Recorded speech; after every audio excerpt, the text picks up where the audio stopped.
Welcome back to The Grind. In this video, I'm going to talk about how I got more than 20 revives in 1 week period and where I think the best place to farm revives is, as well as briefly touch on some other ways to get revives. Now, some of the revives that I got from the solo objectives are still in my stash here, which is where you can keep them for a few days before you claim them, which extends the duration that you can save revives in your stash by a little bit longer. But some of them I accidentally claimed and they're here, but you can see some of the revives have 7 days and some of the revives have 15 days left in this stash, which means there's about a 7-day period that I obtained all of those revives. And in total, I had 26 revives in my overflow here and 1 in a quest that I hadn't yet obtained. And you can see there's 5 full energy refills in overflow as well.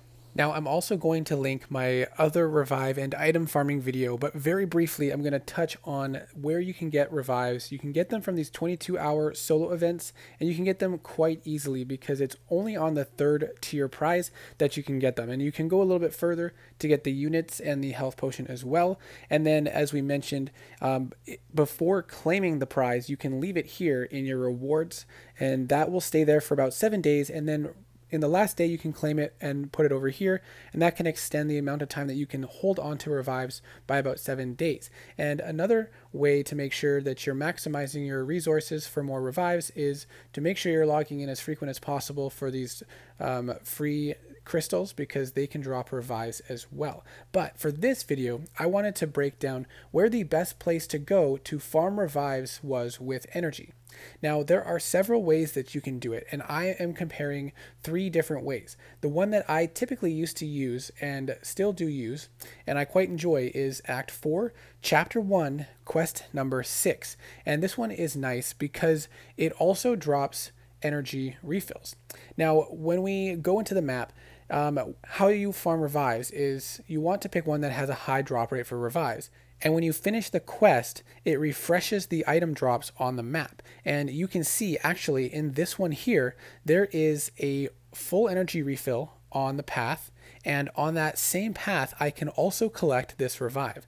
And that's what I love about this path, is you can get multiple items from the same run through a path. And even if there's no revive, you might still get an energy refill or some smaller energy refills as well along the way. But if there is no revive or item on the path, you have to complete the quest to refresh it. So in other situations, you might have a full energy refill on a different path than a revive, as in this situation here. So I can't pick them both up in one run, but I can spend a small amount of energy to get this full energy refill, maybe 16 energy, and it goes straight into your inventory to keep. So then you can quit the quest and go down the other path to get the revive, because it only refreshes after you defeat the boss. So you can do this and get multiple items for less energy than you otherwise would. So we're going to compare which maps are actually best for how much energy you're spending for items. And the other place we're going to compare it to is the newer variant 7 Classic. So it is very easy to complete, and we're going to do Chapter 2 Quest 2 as well as Chapter 3 Quest 1 and compare how frequent we're getting revives and how efficient it is with the energy that you're spending. Now, of course, anytime you're analyzing data, the sample size is very important, and ideally I would do 100 runs through each of these to get the best numbers, but unfortunately that would take way too much energy and way too long. But I did spend about 7 to 8 days only spending my energy on these different quests, and I did 14 runs through each of them to get this information. And so we're going to break down how much revives I got from each of those quests and how much energy it took on average. I took an approximation of the energy for an average of the paths that it was costing. And so in Act 4.1.6, the average approximate energy per run was about 57, and I got revives about 61 to 65% of the time. And that means, based on how many revives I got, I was getting a ratio of 88 to 92 energy per revive. So I had to spend about 88 to 92 energy to get a single revive, which is more than a full energy bar. But if you include the full energy refills and give a ratio of how much energy you spent for valuable items, then it was actually 61 to 67 energy spent for either a revive or an energy refill. Now we're going to go over and look at variant 7 chapter 2, quest number 2. And the average energy spent in that one, because it's only 2 energy per tile, is 42 energy. And I was also getting about 61 to 67% rates on each time I entered the quest, whether or not there was a revive. And so the ratio for that was about 65 to 70 energy per revive. And that was about, I think it was 10 out of 14 runs, roughly 9 out of 13 runs and 10 out of 14 runs to have a revive in those runs.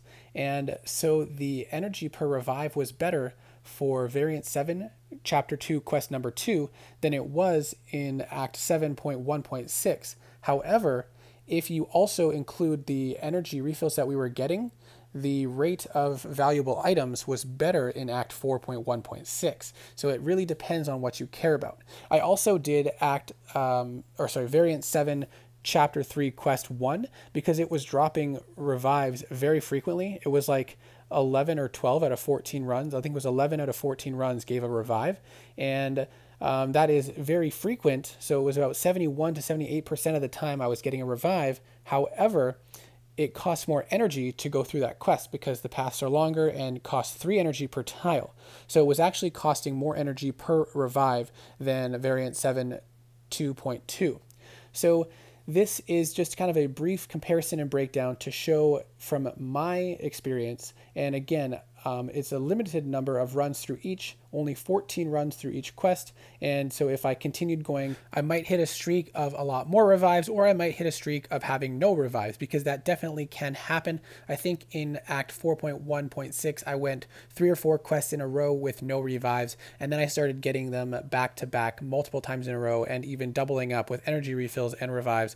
So you just have to keep going and give it a larger sample size. And I think I'm going to continue keeping track of this to see if I can get higher numbers for better data. But based on the numbers I have so far, I don't think variant 7 3.1 is worth the energy. If you're going to farm strictly for revives, I would go with variant 7 chapter 2 quest number 2 because it has the smallest energy per revive cost. And if you want to pick up some extra full energy refills in the process, then you should go into Act 4.1.6 because you still get lots of revives, but you also pick up energy refills quite frequently. So if you quest a lot and you end up spending units on energy refills, then you might be better off going to 4.1.6 because you'll end up saving a better overall unit value by picking up more of those energy refills along with the revives in addition to that. So let me know what your thoughts are, where you farm revives, if you do or if you don't. And I tried to keep this research to strictly ones that could be auto fight easily, because people don't want to fight through to get revives typically, and this is something that easily can just be set on auto fight because the champions are not that difficult to defeat. So I really hope this video was helpful. Good luck, and I hope to see you in the next video.